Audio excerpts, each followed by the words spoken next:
So we ran a session on the impact of technology on utilities. We had a number of different speakers and some interesting themes emerged.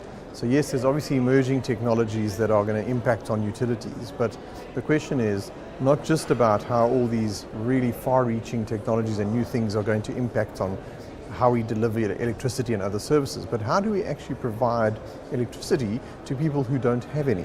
So an interesting thing for me was one of the speakers spoke about microgeneration and in communities generating electricity to serve the community using renewables, etc. However, that creates such an issue for the grid because it brings volatility and variability into the grid.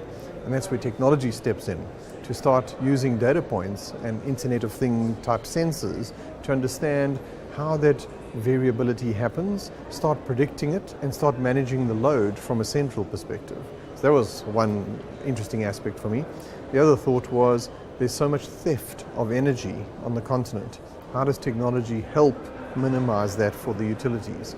And there's some interesting thoughts on that as well around Internet of Things sensors and looking for suspicious patterns of consumption around the grid. Because then it allows the utility to focus on particular areas to say, well, that's weird, that hasn't happened before. Why is the consumption suddenly spiked? There may be something going on there.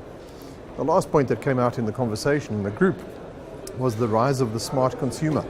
As consumers get smarter and smarter and they're using smartphones and access to internet, they're also demanding more from their utility provider. So utility providers shouldn't just be giving you electricity.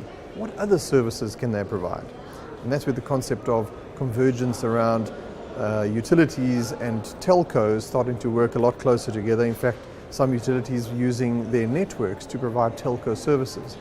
So this is something I've seen in other industries, but to see it in the utilities industry was the first for me, and I think this is going to be a very exciting change and a very exciting world.